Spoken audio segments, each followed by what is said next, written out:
They were the first group of female composers of secular Western music. I'm the Classical Nerd, and today we're talking about the Troubadours.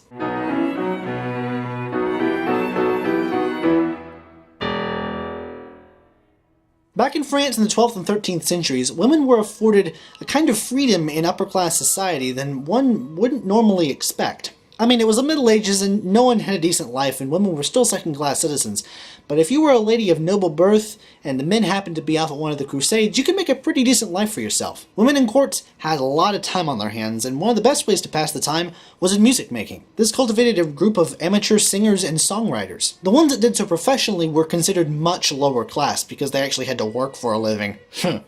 Chums. The men were troubadours, but the women were known as troubadours. A little over a dozen troubadours are known to exist to modern scholars, and very little poetry survives, and even less music actually survives. For example, Contessa Beatriz de Dia is perhaps the most well-preserved composer of this group, and she only has 5 surviving poems and only 1 surviving melody. According to her surviving biographical documents, the Contessa was caught in a loveless marriage, whose outside romantic interest proved to be her muse. However, unfortunately, much of what historians know about troubadours, and by extension the troubadours, comes from these autobiographical sources, which were often so hyperinflated and so fictionalized that it's impossible to distinguish fact from fiction. Troubadours, regardless of gender, like to romanticize things. The Comtessa's poetry is filled with wittiness and an unironic sense of self-indulgence, and when sung, most scholars believe that it would have been done so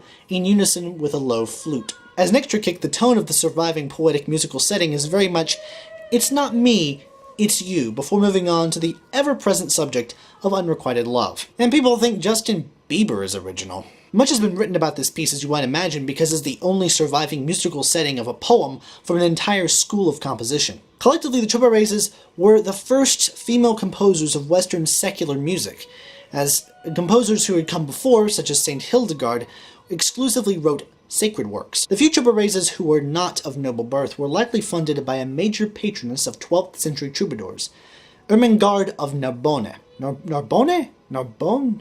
I don't know that much French. Anyway, the reason we know of her influence was because a lot of troubadours of the era who were funded by her praised her and mentioned her in their songs, and she's found in songs all the way up to Scandinavia. Remember, this is the south of France we're talking about. Further muddying the picture is the fact that it's impossible to know the gender of the writer from the poems themselves.